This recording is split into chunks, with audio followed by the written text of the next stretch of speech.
Today, I am thrilled to welcome back Ricky Williams. Some of you may know him as a former NFL Heisman Award trophy winner turned astrologer. As I studied astrology more and I learned who the original astrologers were, they weren't watching the signs, they were watching the planets. Is working with whatever planet is activated, is it a matter of giving that energy a healthy outlet, or is it about not actually indulging it? When we're looking at the power of a planet, we're looking for what is the strongest urge of our unconscious. We don't allow our urge to express itself consciously. It's like a magnet, and it triggers experiences in our life that force us to release the urge. If we don't give it the outlet, it's going to find a way to make its presence known in our life. This lens, looking at the strongest planet and understanding what that urge is and seeing how that urge is manifested in our lives, I'm telling you, it's mind-blowing and it's very revealing. Well, hello, everybody. Welcome to the Astrology Hub podcast. Today, I am thrilled to welcome back Ricky Williams. Some of you may know him as a former NFL Heisman Award trophy winner, and he turned astrologer. This is where this story gets so freaking fascinating and amazing. So we're going to talk a little bit about Ricky's background, but we actually did a podcast with Ricky a few weeks ago, and the response has been so overwhelmingly positive. Thank you for all your comments. Thank you for your enthusiasm. It's the same enthusiasm that I felt when Ricky first started talking to me about the strongest planet. I just was like, whoa, this is an amazing, fresh, new concept that's simple and straightforward, and yet carries many, many layers and opportunities for us to continue understanding ourselves in the fullest way. So today we're going to be taking the conversation a little bit further. We're going to be talking not only about the strongest planet, we're also going to touch in on the weakest planet in your chart. We're also going to talk about the importance of decoupling the planets from the signs, from the houses, and we're going to talk about the importance of understanding the strength of the aspects in your chart. So we're going to go deeper today. We're also going to spend a little bit of time on some Q&A. There were some great questions that came in from this community under the last podcast episode. So I pulled a few of those, and Ricky's going to ask some of those questions at the end. For example, what happens when you relocate? Does your strongest planet change? Does your relationship with your strongest planet change? That's one of the questions we'll talk about at the end. Finally, we're going to talk a little bit more about the Lila story. Ricky said that there's a fascinating story about how he actually became involved with Stephen Forrest in the Lila app, how it evolved for him into the Ask Lila app. So we're going to talk about all these amazing things, and I can't wait to share this with you. Ricky, welcome back. I'm so happy that you're here. Yeah, it's great to be back. All right. And for those of you interested, and you already know you're interested in studying and going deeper with the strongest planet concept, we do have Ricky's class on sale now and starting in just a week or two. And you can go to astrologyhub.com/strongestplanet to sign up for that class. Inner Circle members, you do get to apply your discount to that. So go check it out, and we'll talk about that more at the end too. All right. So Ricky, let's start the conversation here. Why do you feel so passionate about helping astrology students decouple the planets from the signs, from the houses, and really start to understand them as unique and individual aspects of the chart?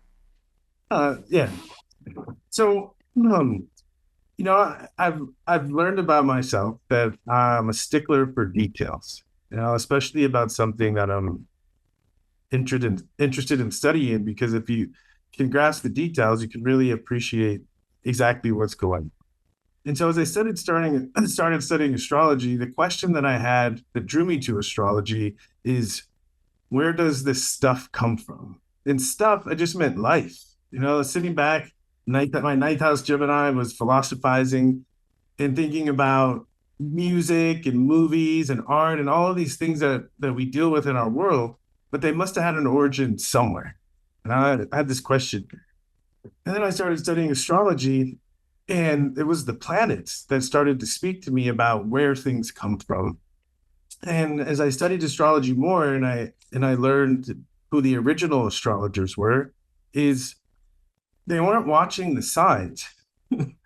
They were watching the planets. And signs arose because it helped them locate where the planets were. You know, and I've come up with I call it my own definition of astrology, but as I've been reading more, I see that other people have used something similar before. As I think of astrology as the study of the influence of the celestial objects, also known as the planets, on human affairs. You know, and the first astrologers, what they did is they went outside and ziggurats, these pyramids, and they watched the planets. You know, when did Venus rise? When did Venus set? You know, and then they wrote down notes about where the planets were. Then they looked around the kingdom and they took notes about what was going on in the kingdom. So for 1,500 years, they had copious notes noting where the planets were relative to the position on Earth and what was going on in human affairs. So the origin of astrology, in my perspective, is about the planets. That's actually what we are studying. And well, the way I lay it out for my students is astrology is the study of the planets. And if we're studying anything, we have to have measuring devices. And so the measuring devices for us to measure the influence of the planets on human affairs, we call signs, houses, and aspects. So to me, the system only works when you have it organized that way, that you realize what we're studying is the influence of the planets, and we use the signs and the houses and the aspects to measure that influence on our lives.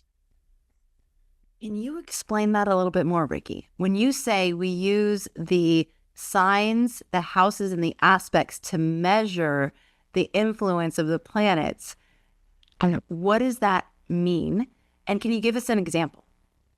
Well, a simple example, and because the precession of the equinoxes, the zodiac is moved, but when astrology really took off, they were essentially aligned.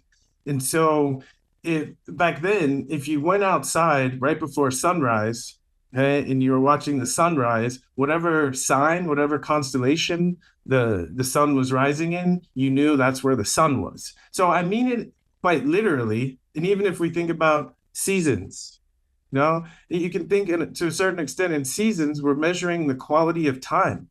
You know, that there's certain things we can plant, there's certain things we can do in certain seasons that we can't do in other seasons. And so if we're measuring the weather, right, it's like, what season is it? What month is it? And that gives us a lot of information, right? And the seasons, the months, they come from the relationship of the sun to the earth. So that's already another grounded example is a birthday, right? When we celebrate our birthday, we talk about our age. That's an astronomical, but also an astrological phenomenon, right? Is when the sun gets back to the same sign, to the same place it was in the sky that we can recognize that it was at our birth, we celebrate, right? We celebrate. And there's a certain quality of the weather, of the feel of each of the seasons. And we use the name of signs to denote that. And to me, that's a form of measurement. And to go a little bit deeper, it's important, and we'll go into this in class a lot, but one question I start all my classes with is, what is a planet? What is a planet? And there's a bunch of different answers. But to me, if we're measuring something, we have to know what we're measuring. So the definition that I use for a planet is a planet represents, and I get a lot of things, but the one that I use is a planet represents an unconscious urge. Okay. So, you know, I'm letting the hat, I'm letting the hat out of the bag. Here's the secret, is that this system of astrology and the strongest planet is very much aligned with depth psychology, because we are measuring the influence of unconscious forces. And when I say unconscious forces, I don't mean that we cannot become conscious of them. I mean that their origin, where they live, is in the unconscious. And so when we're looking at the power of a planet, this is the strongest planet, or the power of a planet, we're looking for what is the strongest urge of our unconscious. You know? And I think of the work of knowing ourselves is really aligning who we think we are with the possibilities in the chart. And as we go through life, right, our attention is so drawn to what is outside. You know, what do our parents want? What do our friends want? that we learn about who we are from other people, right? Their response to the expression of our unconscious urges. That's not the same thing as knowing ourselves. And when we can have this appreciation for, I know my conscious self, but this humility to appreciate there's a lot of me that I'm still learning. You know? And so with this lens, looking at the strongest planet and understanding what that urge is and seeing how that urge is manifested in our lives, I'm telling you, it's mind-blowing, and it's very revealing. One more piece here about the dynamics, okay, is I call it an unconscious urge, and we can meet the urge in multiple ways. And the nature of an urge is that urge is always seeking expression. You know, so I'm watching television, and I could say my Venus urge, right? My urge to be entertained. Okay, I'm watching my favorite show and I'm laughing, and I start to notice hunger. You know, I'll make it better. I'm watching the game. I have Venus in Aries conjunct Mars. Okay, so I'm watching the game. Right, it's real life. Right, and I start to get hungry. Right, but it's the fourth quarter, and there's only 2.5 minutes left. Even though it's going to take 10 minutes on the clock, there's only 2.5 minutes left. You know, and the urge to stay entertained is more powerful, is more dominant at this moment than the urge to nurture myself. Right. So what do? I suppress the hunger so that I can stay focused on what I'm doing. Right. Then as soon as the game is over, I'm not sure why, but I'm gorging on chips and salsa. Right.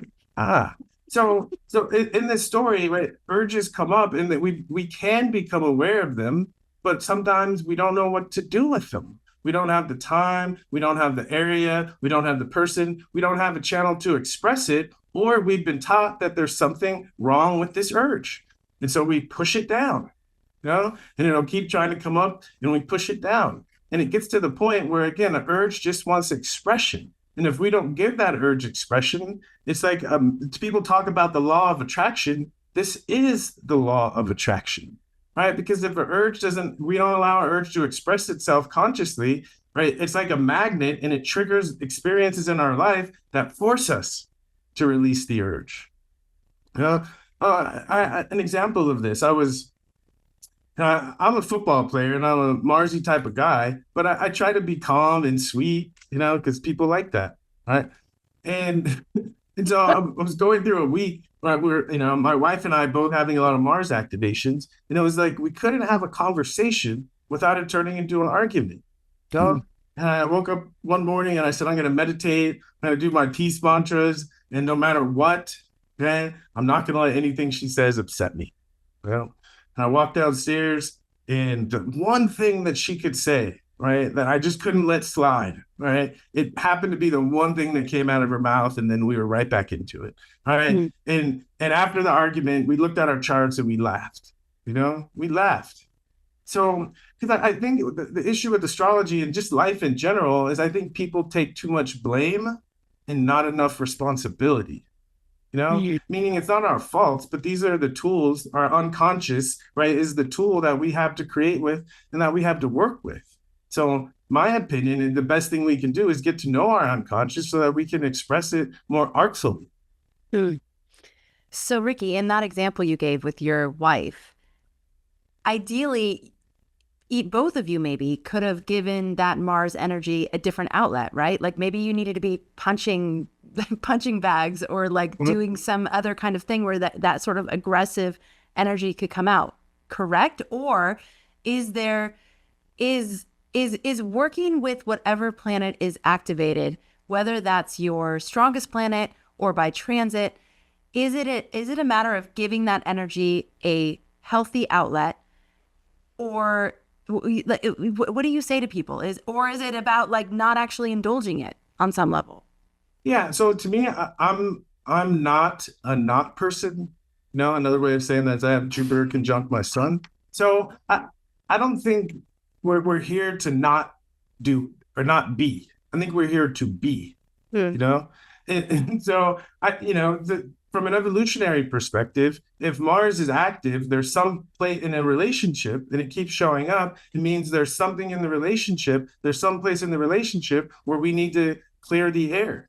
You know, and And it's those times where you have a fight and it doesn't feel good that you had a fight, but it feels lighter afterwards because something Yeah. that was stuck inside finally got out.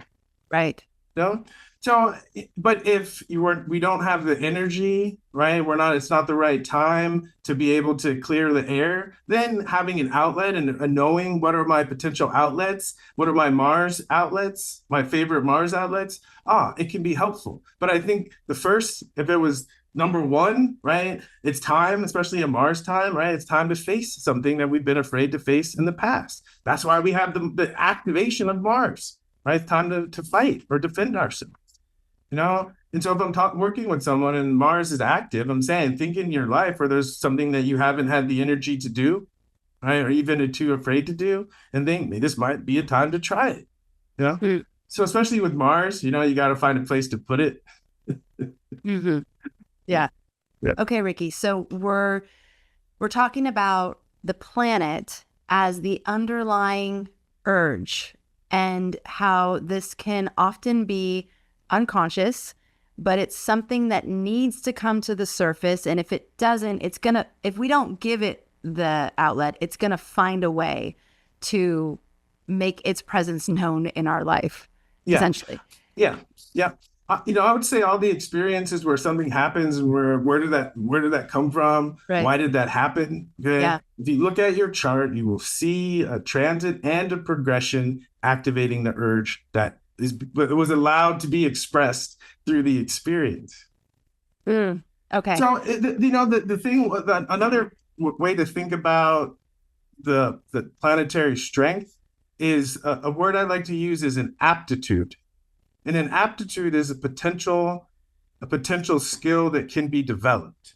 So when I'm being proactive in the way I use planetary strength is the strongest planets, those are the skills that if we develop will allow us to have the greatest influence or impact.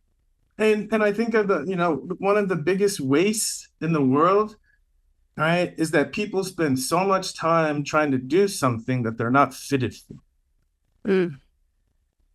And understanding what someone's strongest planet is giving you information about what you are most fit to develop, because it's where the most power is, the most influence. I love that so much, Ricky. All right, for those of you who haven't looked yet at what your strongest planet is, you can get that via the Lila app. And Ricky's team has offered us a generous 30-day, I'm sorry, am I saying that right?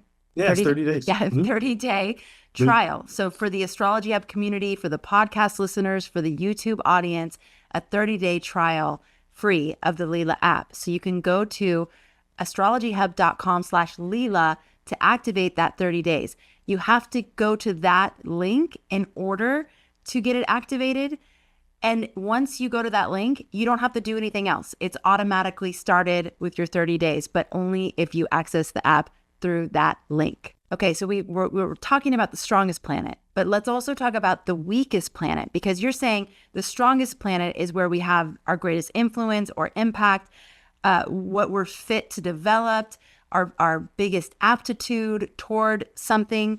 So that is extraordinarily important information, right?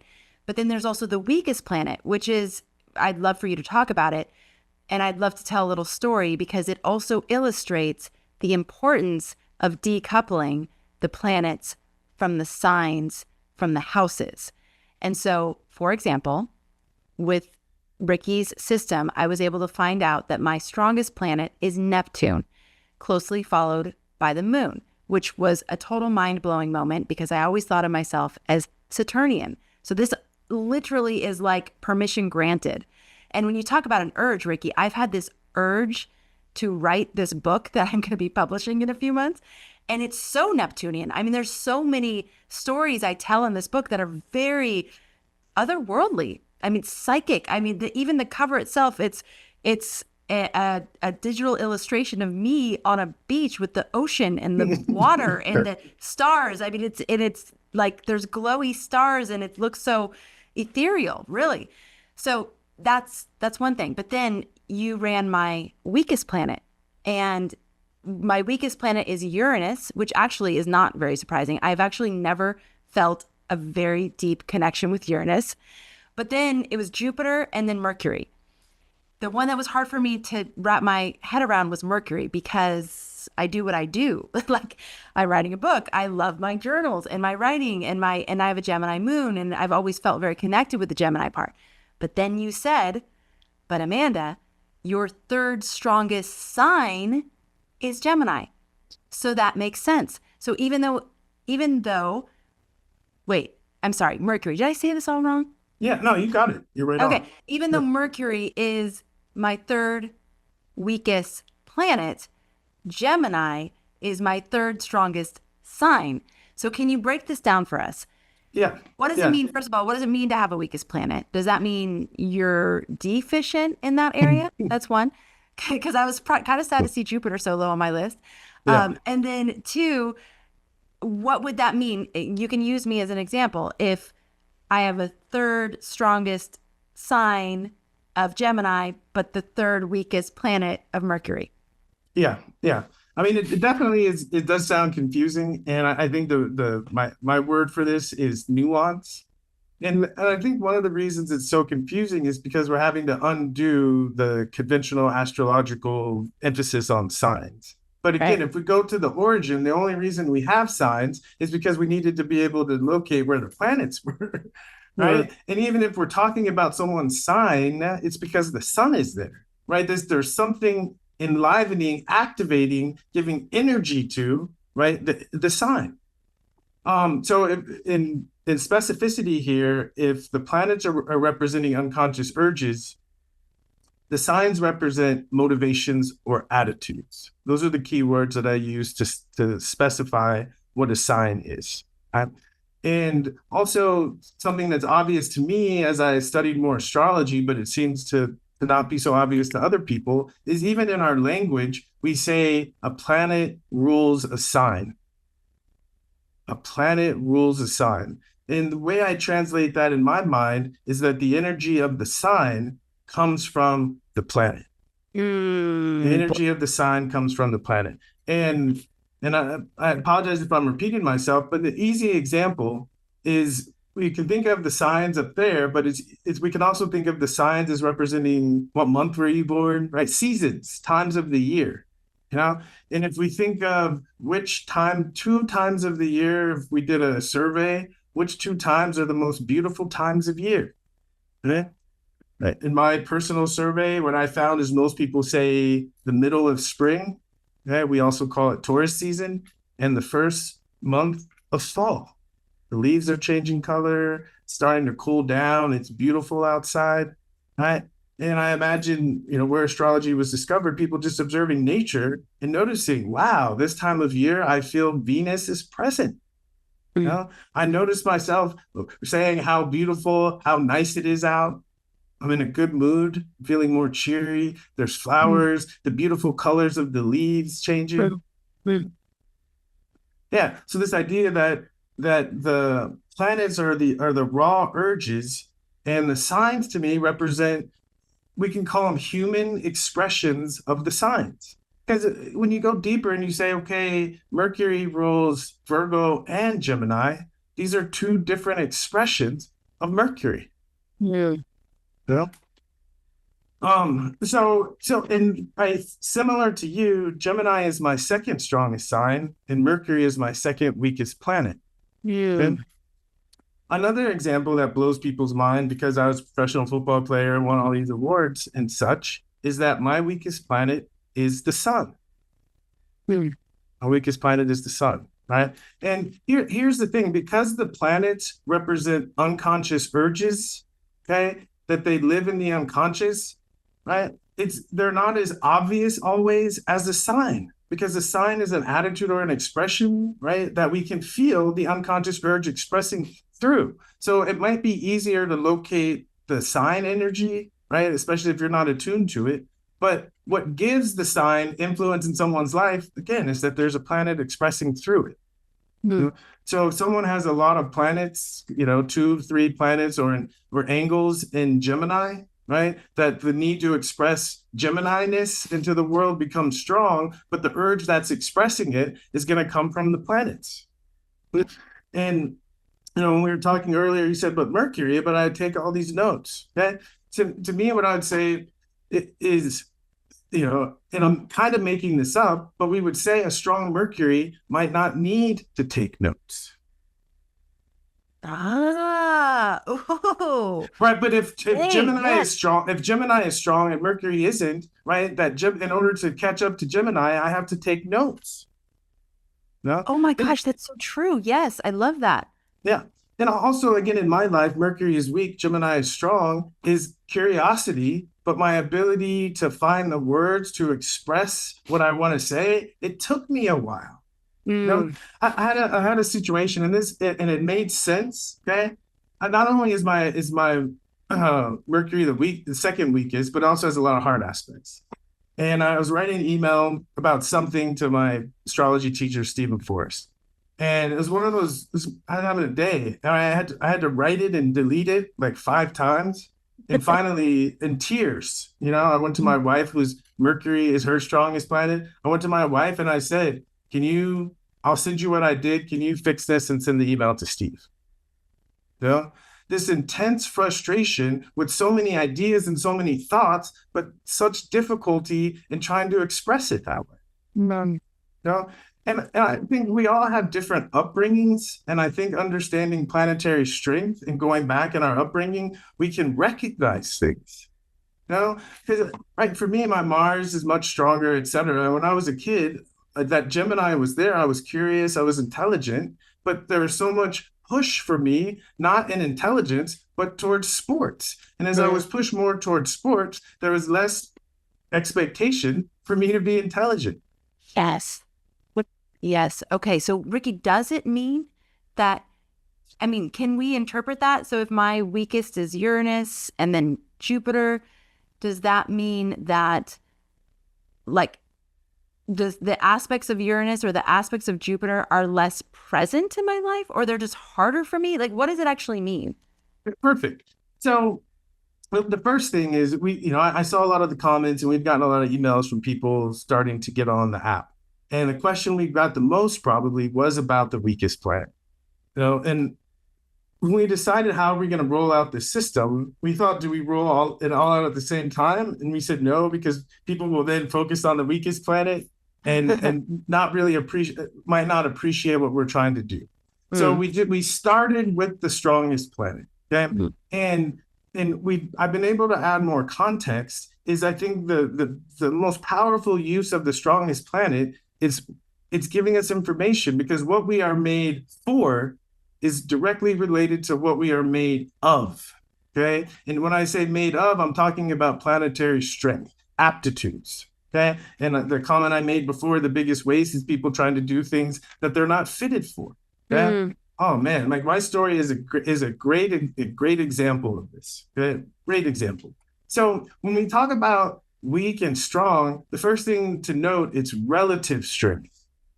Because we only have so much energy, and it's going to be distributed differently in each of us. Right? We're all made of the same things, but some people have more of this, and some people have more of that. Right? You can see it on a football team, right? The big fat guys, their job is to block, right? To get in the way. And the skinny guys that can run fast, right? Those are the receivers. And the smart guy, right? That's the quarterback, right? And each of us have different skills, different aptitudes that we bring to the whole. And if everyone is trying to do what everyone else is doing, it's not very effective and it's not very efficient. So the first thing is the stronger planets, because yes, we start with the strongest planet, but the deeper significance is the appreciation of astrological and more specifically planetary strength. And there is a comment about planetary strength has been around for a while, but to me, no one's ever defined, or I've never seen defined, what does planetary strength even mean? What does astrological strength even mean? Okay. To me, it's the power of something that influence our lives. So if someone has Mars dominant, it is the most powerful, influential experiences in that person's life are going to be Marsy. So paramedics, firefighters, athletes, right? Actors, right? People that have to show up, that have to bring the energy consistently and ideally get rewarded for it. And, right, we have to protect our borders. We have people that need to be able to operate in an emergency. Yeah, we've always had that. It's part of humanity. And even if we bring it to our body, if we were talking about medical astrology, our immune system, our ability to fight disease. Okay. One of the things that I've seen, especially in men's charts that have really strong Marses, you'll see a lot of scars. You'll see scars. You'll stories of surgeries. When someone is talking about the most meaningful events of their life, right, you're going to see that it's planetary energy.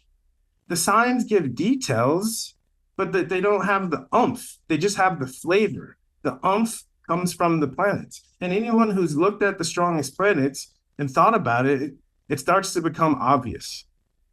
Where people do trip up is when is this place here where the sign might be very strong, but the planet is not. The sign is strong because maybe it's on the midheaven and there's 2 planets in that sign. So there's a lot of energy radiating. So a good example is when you think about the sun, okay? Talking to someone about the sun is our need to shine, to radiate, to have an influence, to make an impact on someone. And the sun radiates, okay? And when we're around someone that's radiating, if we really had an instrument to measure, we would measure that the energy that's being radiated is different, right? Some people radiate kindness. Some people radiate abruptness, right? Some people radiate care, being careful, right? Like what my teacher, Stephen, sun and Capricorn, the strongest planet, conjunct Jupiter. And like sitting in front of him in class, he's talking about one aspect, right? He's going to go slow and he might spend 35 minutes talking about one aspect, right? And you're enthralled the whole time. Oh, it's like, wow, right? As you can feel his 75 plus years of wisdom radiating through everything he says. So, and I think the sun is the most radiant planet, but if we go outside, we can see all of the planets radiate. Okay, Ricky, let's talk about this because people are going to want to go and find their weakest planet now. So there's a difference between the apps. There's the Lila app, and with the Lila app, you can calculate your strongest planet and get the hierarchy, right? Can you get the hierarchy? With Lila, we're working on putting the hierarchy of all the planets. We're going to put a bar graph in to show all the planets. Okay. But right now, if you go to my chart, you can see your strongest planet. And if you go to connections and enter other people's charts, you could enter friends, family, kids, or whatever, and you can see their strongest planet. Okay. And then to get the weakest planet, currently, you need Ask Lila, which is a little bit different than Lila, correct? It is, yeah. Okay. Yeah. For that one, you just go on the App Store. You just go on the App Store and you look for Ask Lila. Okay. Great. Thank you. All right. Yeah. And there's no like free trial of that, or is there? Well, Ask Lila, there's not a free trial, but I built in free, like someone can ask, I think 5 questions a day. And I made the part where you can see all of your planets' strength and how it's calculated. That's the cool part. You can see all of that for free. Okay. And just if you're paying attention, if you go to Ask Lila and you tap the settings button, it'll say Astro Stats. You tap on that button, you'll see your chart, and then you'll be able to check out your strength. And to take it even further, for those of us who want to calculate our strongest sign, our strongest house, our strongest aspect, you've actually created a whole nother app that we can get access to, and you're going to give access to the students of your class that you're teaching with us, correct? Yeah. So I know it's confusing.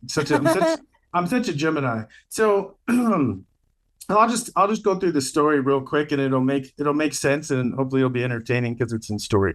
Okay. So my wife and I, Linnea, we weren't married at this point, but we started going to Stephen's classes together. It's like the thing that we did and we love to do. And I've been studying astrology for about 12 years at this point, but I'd never done a deep dive into synastry. And so me and my girlfriend at the time, we went to San Diego to take a synastry class with Steve. And it was probably the 3rd day of the class, and our minds were just blown because I just come out of a divorce, and I was starting to date a new person. So I was right on the brink of a marriage that didn't work and something that might work, So I was very keen to relationship dynamics.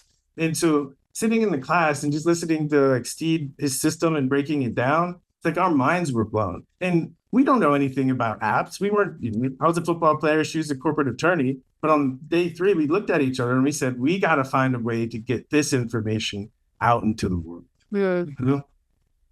And we started thinking about it. We said, maybe an app. We just kept thinking about it. We came back for the 4th day of the class. And in Stephen's classes on the last day, he puts his hand in a hat and he pulls out a name and then he gives an example reading to display everything he taught.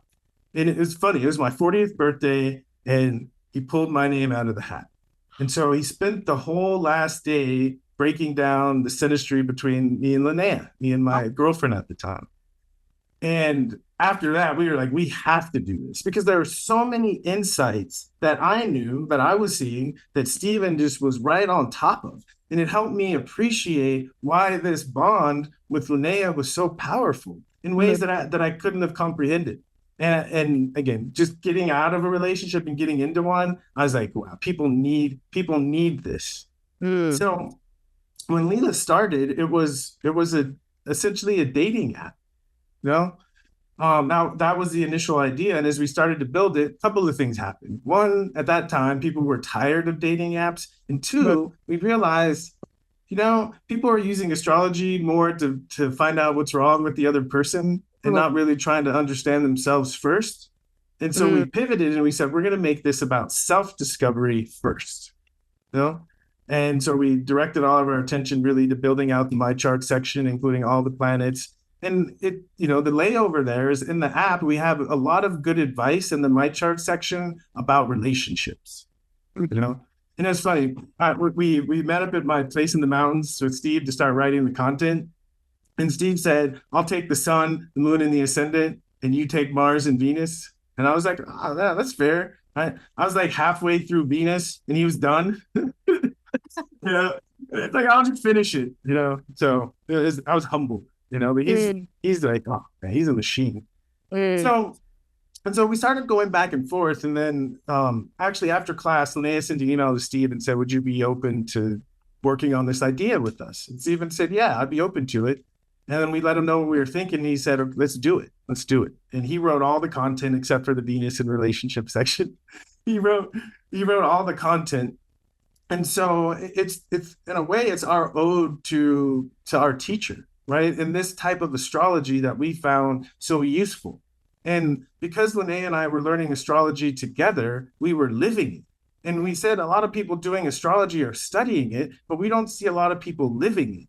And so we created Lila as a tool to help people live astrology. It's like we don't tell people what this means, right? We clue them in to what it could mean, right? What things are being stirred, what questions are showing up in their lives so that they can adjust their attitude to make a stronger response to what's showing up, right? Yeah. So Lila is like, and from the beginning, it's like 97% Steve, my little drop in. And I've had a lot of guidance into telling Steve what I want him to write, like we have a moon section. Yeah, and I always thought, the horoscopes are based on the sun, but the sun isn't a sign for a whole month.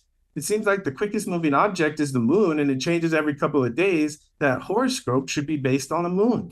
So essentially, we created a daily moon tracker to help people find their patterns. I have a friend, every time the moon goes through Cancer, right, she has horrible days. She's an Aquarius, so all the things that she hasn't been allowing herself to Cap rising, all the things she hasn't been allowing herself to feel when the moon hits Cancer, right? They all dump on her, And she was able to find that pattern by tracking the moon cycle. So I've had input into the structure of it, but all of the content and the techniques are coming from Steve. And he's a Capricorn, Saturn conjunct the midheaven. And it's solid wisdom, that I think will stand the test of time. Yeah. And as we were building this, I started connecting with the developers, and I realized the developers don't know anything about astrology, nothing. Yeah. And I don't know anything about code. I was like, that's inefficient and it's getting really expensive. So I said, I'm just going to see if I can learn a little bit of code so I can communicate more efficiently. And so I started learning a little bit of code and I fell in love with it.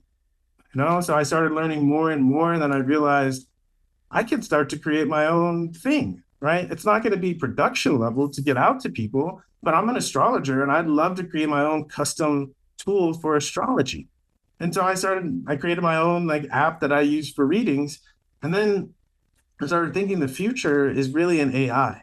And so I got curious and I was curious, can you teach the AI to do astrology? I started playing with it and I was like, I think you can. So I said, I'm just going to build AI astrology. Yeah. One more piece of the story here is the app that I built for myself. I put it up on the App Store, and Apple rejected it. And they said this is spam, meaning we're not allowing any more astrology apps because there's too many on the App Store already. So I was pissed, and I just said, after a couple of months of being pissed, I said, okay, I'm just going to create something different. And so I created Ask Lila, which is astrology, but it's AI based. So Lila is a pure evolutionary astrology app. Okay. Yeah. It like sticks right. Placidus house system, Stephen's words, literally, right? It's beautiful. Okay. And Ask Lila is evolutionary astrology plus what I do, strongest planet, planetary strength, and AI. So Ask Lila is an AI app, and one of Stephen's techniques that made it over, that I'm most excited about, that made it over into Ask Lila, is a South Node story generator. Stephen has a South Node technique, and he's masterful. He turns the South Node configuration, the sign house, the ruler, sign house, and aspects into a past life metaphoric story. He's such a good storyteller.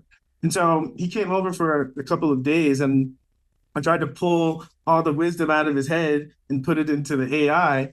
And the stories are pretty interesting, So if you go into South Node Storyteller and you can click what gender you want to be in a past life, you can click where you were, and it'll take your South Node configuration and spit out a story.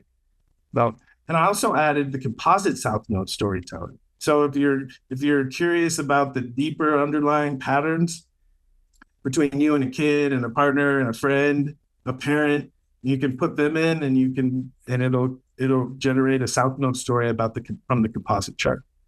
Amazing. Wow. Okay. So, but this one's not yet, it's available on iPhones, but not Android yet, correct? Not yet. Exactly. Because I'm an Android person. I'm like, I want this now, but we have to wait until 2026. So yeah. No instant gratification, but it's coming, right? Yeah, but it's also available on iPads and Mac computer, if anyone. Oh, okay. Okay, great. All right. Cool. So if you have any Apple devices, you should be able to get this app on that. Okay. Yeah. So and it's brand new. It's brand new and it's created by me. And it's fun because, every day I look at, because I give people the opportunity to thumbs up or thumbs down the responses so that I can keep tweaking them and making them better. Yeah. Because it's tricky, but it's fun because I don't know the questions that people are going to ask. Right. And I've created it to answer as many questions as I can, but as people send questions and they thumbs down and say they didn't answer my question, then I get to go in on the back end and keep correcting it.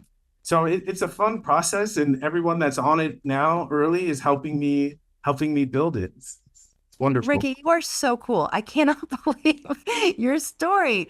Football player, astrologer, now coder / app developer, and teacher. I mean, this is really beautiful. Yeah. Okay. One point, just one piece here about planetary strength. Okay, is when we're looking at it, there's 2 points that I think are so important to make here. The first one is based on planetary strength. Okay, that a chart does not describe a person; it describes a person's life. How that person orients to that life, that's up to them. But a lot of times we'll say, this doesn't seem like this person, my mom's strongest planet is this. It doesn't seem like it. Again, if you look at their life, not the person, if you look at the life, you'll see the evidence of the strongest planet. That's an important distinction, I think, because so much of astrology is just applied to personality, to getting people, to describing people, not helping them make a stronger response to the experiences that are actually showing up in their lives. And if something is at birth, right, and that's the second one, is that a birth chart describes the natal chart at birth. it describes the strength at birth. And if it's at birth, it means the strength that was acquired in the past. And if a planet is the weakest, it doesn't mean that it's weak. It means it hasn't had as much practice as the other planets. It hasn't had as much work, you know? And I think we're all unique and we're all different. And the other thing is strong Gemini, right? In order to meet the promise of all those Gemini planets in my chart, my Mercury has got to get up to snuff. Okay. And so, yes, I'm a coder, I'm teaching, I'm doing all these Mercury things, right? But I'm doing them in my 40s. Right. So if something doesn't have as much strength or as much speed, it can still get there. It just might take it longer to get there. Right. It might take it life experiences to build up those things. And so it's important to even think of it like this. Someone has a weak Mercury, every time you pick up a book, every time you pick up a book, every time you pay close attention, every time you take a class, right, you're feeding that Mercury. The difference is the one with the strong Mercury, they sit down, they hear it, they got it right away. The one with the weak Mercury, they have to put more effort in to grasp the information and understand it. 100%. Yep. And to come back to aspects, so the basics, and it really is basic astrology, okay, is in this system, planetary strength comes from two places. It comes from house placement, and it comes from aspects, the amount of aspects and how tight the aspects are, right? So if a planet is strong, it's because it's either or making a lot of aspects and well placed by house. If a planet is weak, it is either or not making a lot of aspects or not placed strongly by house placement. It really is that simple, okay? Where it becomes more complex for some people is in this system, we use minor aspects and we use the parallel aspect. So if someone is looking at a chart and they're saying, I don't see any aspects, are they looking at the minor aspects, or are they looking at parallels? True, minor aspects don't give as much strength as the quote unquote major aspects, but if someone has 6 semi-squares, that's going to show up in someone's life. Yeah. Another piece of this, just to add, just to titillate people a little bit, is when I think of aspects, aspects are a measurement of energy. I mean, all of the tools is we're measuring energy, and because aspects are about relationships between planets, when we're measuring aspects, we're measuring the energy of a relationship. Okay, a good example is, you're with someone and they're right on top of you. There's a quality to that experience based on the person's proximity. They can smell your breath and you can smell theirs, right? So, right, that's a powerful influence. And the name of the conjunction is prominence, that it's powerful, right? And this idea of, right, someone's right on top of me, either I really like it, right, or I really don't. The power of proximity, okay? Someone is opposing me, right? It's a different feel of a relationship, right? Someone is taking the opposite perspective than me. It's a different feel. And aspects are measuring the quality of this relationship. So as an example, someone who has a lot of oppositions, and our nickname for the opposition is a separation aspect, because two planets have opposite goals, so they tend to move away from each other. So if we're measuring the quality, you look at someone's chart, and the strongest aspects in their chart is the opposition, you're going to see their life is going to be marked by separations. So that when we talk about astrological energy, it helps us utilize the millions of keywords that we've learned, because now we can have a weight to those keywords. Right? If someone has a very strong Saturn, right, when they talk about safety, right, it's not the same as when someone has a strong Jupiter, right? That the need for safety in Saturn is paramount, right? The need for safety in Jupiter, right, slows it down. And so there are some people, right, their role in the world, right? We need people that go slow and dot the I's and cross the T's and are more careful, because there's certain things in the world that need that energy. And there's times where we have to take risk and we have to go for it and throw safety to the wind, right? And if you have a strong Jupiter, right, you better get good at learning how to do that, right? You better start developing your faith, because life is going to attract situations where you need it.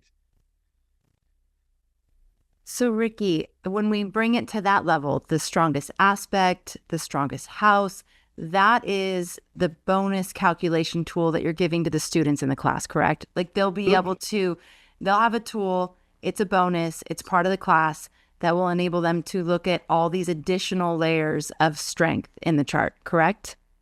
Yeah. And also in Ask Lila, if I think I kept the planetary strength, I kept that free. But I think to look at sign strength, house strength, aspect strength is cool because I have a graph that shows the strongest aspect types in the chart.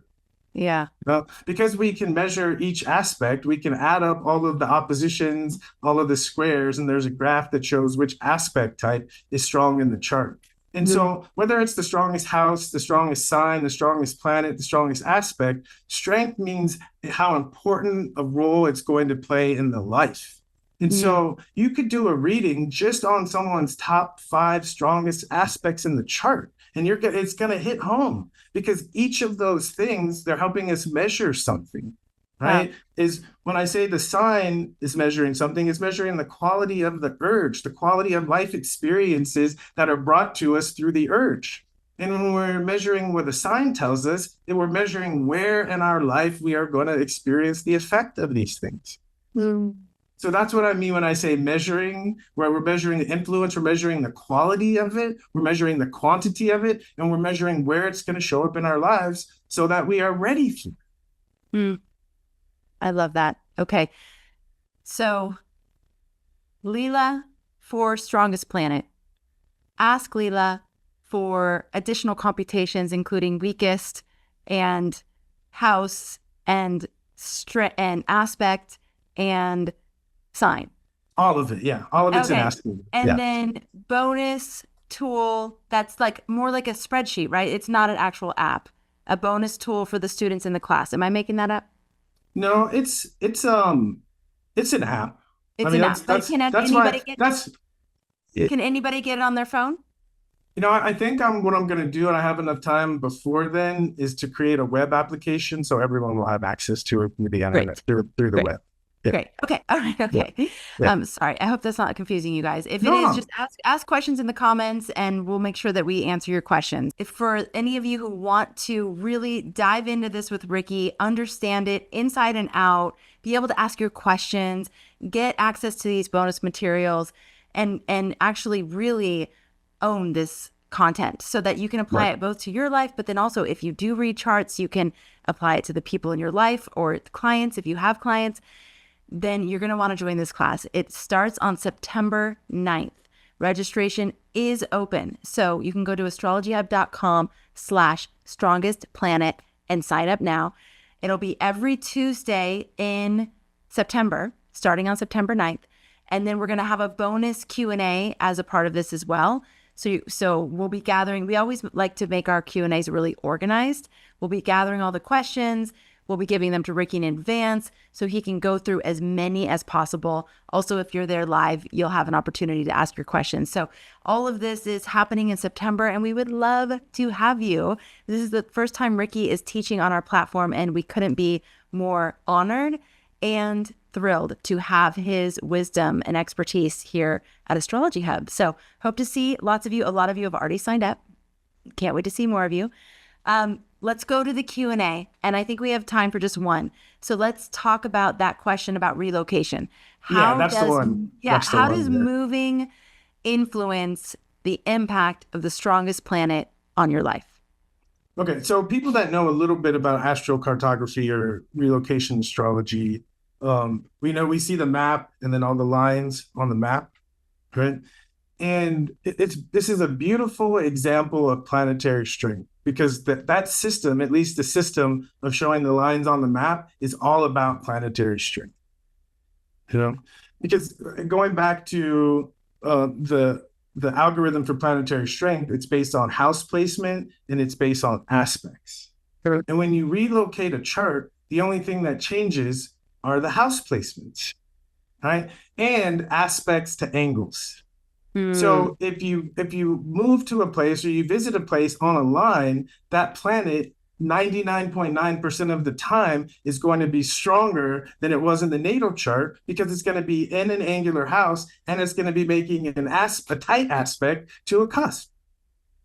So what people know about astrocartography or relocation astrology, and if I go to my Venus line, that's the same thing as saying going to a place where my Venus is going to be stronger than it was at the place I was born.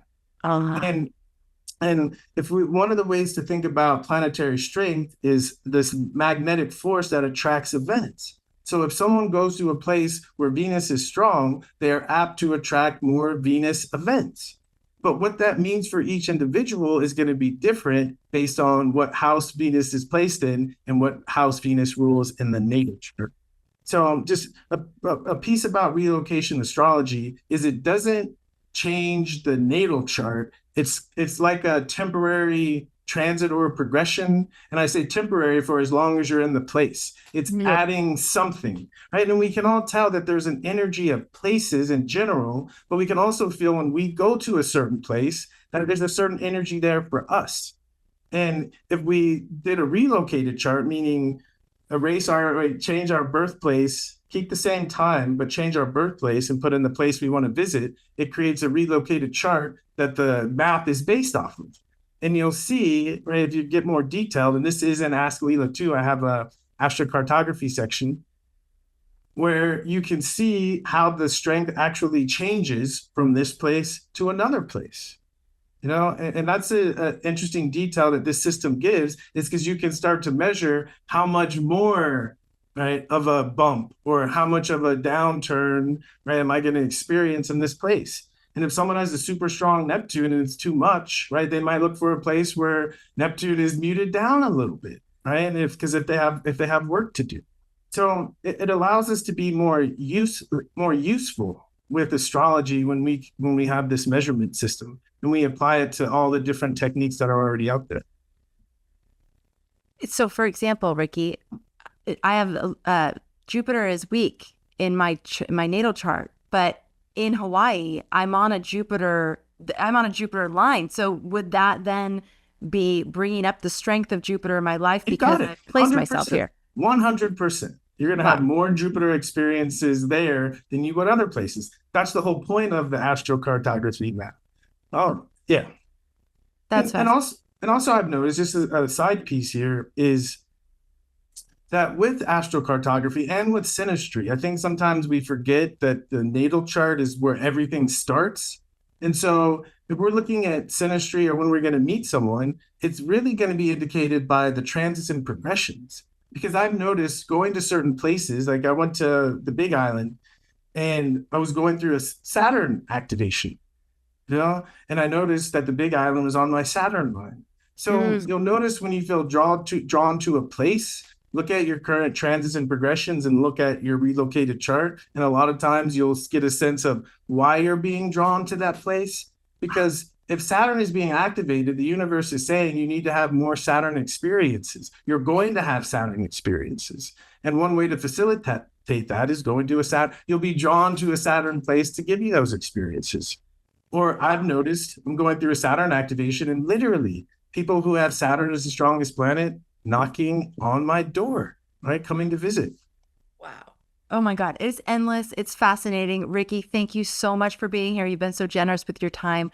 I hope that all of you are finding this as fascinating and interesting as we are here at Astrology Hub. So it's just so fun to share it with you. Hope to see you all in class. Check the show notes for all the links.